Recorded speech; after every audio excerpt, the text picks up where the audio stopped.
नमस्कार, आप देख रहे हैं बिहार तक और आपके साथ मैं हूं ऋचा शर्मा। लोकसभा चुनाव में अब बहुत ही कम दिन शेष बचे हैं। ऐसे में बिहार में भी पॉलिटिकल एक्टिविटी बढ़ गई है। देश का सरताज कौन होगा, कहीं ना कहीं बिहार के वोटरों का मिजाज ही ये तय करेगा। इस बार बिहार का राजनीतिक समीकरण काफी बदल गया है। ऐसे में चुनाव के दिलचस्प होने की पूरे आसार भी नजर आते हैं। धीरे धीरे अब सर्वे भी आने लगे हैं। ऐसे में 2024 के लोकसभा चुनाव में बिहार में क्या होगा, एक टीवी चैनल के सर्वे में इसकी भविष्यवाणी की गई है। TV channel times now ETG ने अगले लोकसभा चुनाव को लेकर ओपिनियन पोल के नतीजे जारी किए हैं। इस सर्वे में ये बताया गया है कि अगर अभी लोकसभा चुनाव हुए हैं तो बिहार में बीजेपी के नेतृत्व वाले एनडीए और विपक्षी दलों के गठबंधन इंडिया गठबंधन का प्रदर्शन कैसा रह सकता है। टीवी चैनल का ये सर्वे बता रहा है कि बिहार में नरेंद्र मोदी की साख कायम रहेगी। विपक्षी पार्टियों के गठबंधन को भी इसका फायदा मिल सकता है, लेकिन मोदी आगे रहेंगे।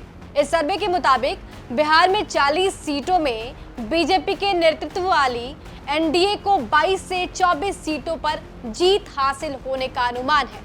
इंडिया गठबंधन की बात की जाए तो इसको बिहार में 16 से 18 सीटों पर जीत हासिल हो सकती है। इस गठबंधन में जेडीयू, आरजेडी, कांग्रेस और लेफ्ट पार्टियां शामिल हैं। इसमें जेडीयू के पास 16 और कांग्रेस के पास 1 सीट है, यानी कि इंडिया गठबंधन को कोई फायदा नहीं होने जा रहा।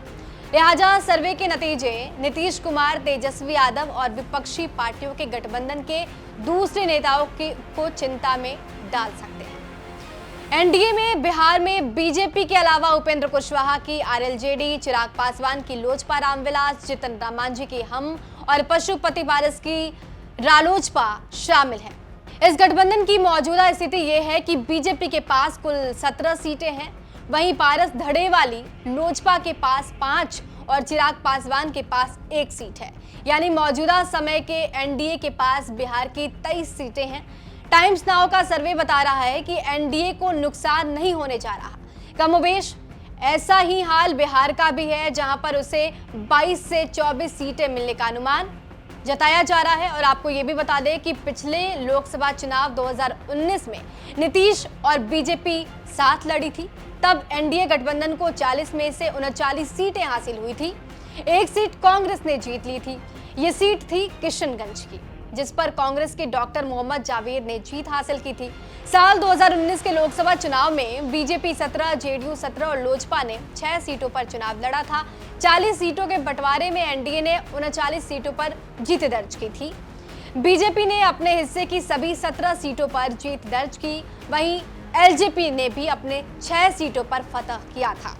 जेडीयू को किशनगंज की सीट मिली थी, जिसमें से 16 सीटों पर जीत दर्ज करते हुए जेडीयू को 1 सीट गंवानी पड़ी थी। अब बात अगर देश की कर ले तो टाइम्स नाउ के ओपिनियन पोल के मुताबिक अगर अभी लोकसभा चुनाव हुए तो बीजेपी फिर से सत्ता में आएगी और नरेंद्र मोदी लगातार तीसरी बार देश के प्रधानमंत्री बन सकते हैं। इस सर्वे के मुताबिक देश की 540 लोकसभा सीटों में से बीजेपी के नेतृत्व वाले एनडीए को 308 से लेकर 328 सीटों पर जीत हासिल हो सकती है।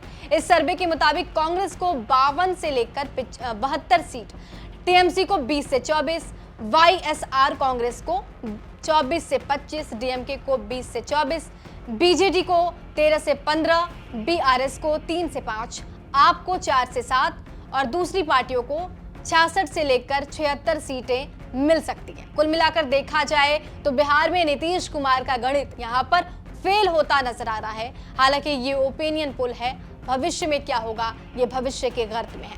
बिहार की तमाम खबरों के लिए बने रहिए हमारे साथ और देखते रहिए बिहार तक।